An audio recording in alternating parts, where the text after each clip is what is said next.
Unveiling the Mystery, the Powers That Be.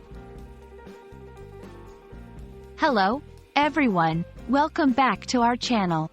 Today, we're diving into a fascinating English phrase that you might have heard or read somewhere, the powers that be. This expression has a rich background and an interesting application in both formal and informal contexts. So, if you've ever wondered about its meaning, origins, or how to use it in your conversations and writings, you're in the right place. Let's unravel the mystery together. The powers that be refers to the people or authorities in charge of a particular situation or area, especially those who have the ultimate decision-making power. It's often used to talk about the people who have control or authority in situations where their identity is either not known, not specified, or considered irrelevant to the matter at hand. For example, when someone says, "The powers that be have decided to implement new policies," they're referring to the decision-makers without specifying who exactly they are. It could be the government, the leaders of an organization, or any group in authority.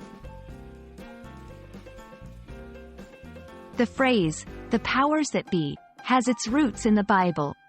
Specifically in the book of Romans chapter 13 verse 1, which in many translations reads something like, "Let every soul be subject unto the higher powers.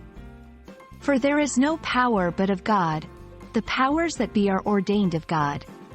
Over time, the phrase has been secularized and is now used more broadly to refer to any governing body or authority figures, not just those believed to be established by divine will.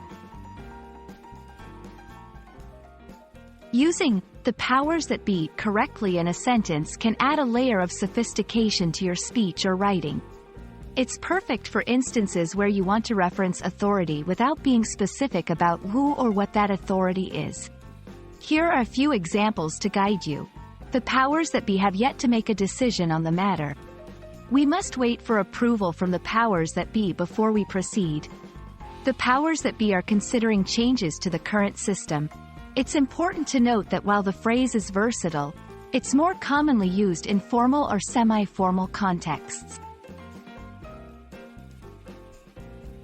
There are a few variations and similar expressions to "the powers that be." Some of these include the higher-ups. This is a more informal way of referring to people in authority. Those in charge. This is a neutral phrase that can be used in both formal and informal contexts. The decision-makers. This focuses specifically on those who make decisions. Each of these expressions can be used in different contexts to refer to authorities or governing bodies, depending on the level of formality and specificity you wish to convey. Understanding and using the phrase, "the powers that be," can add depth and nuance to your English. Whether you're reading it in a book, hearing it in a discussion, or incorporating it into your own speech, you now know its meaning, origins, and how to use it effectively. We hope this video has illuminated this intriguing phrase for you. As always, thank you for watching, and we look forward to bringing you more insightful content.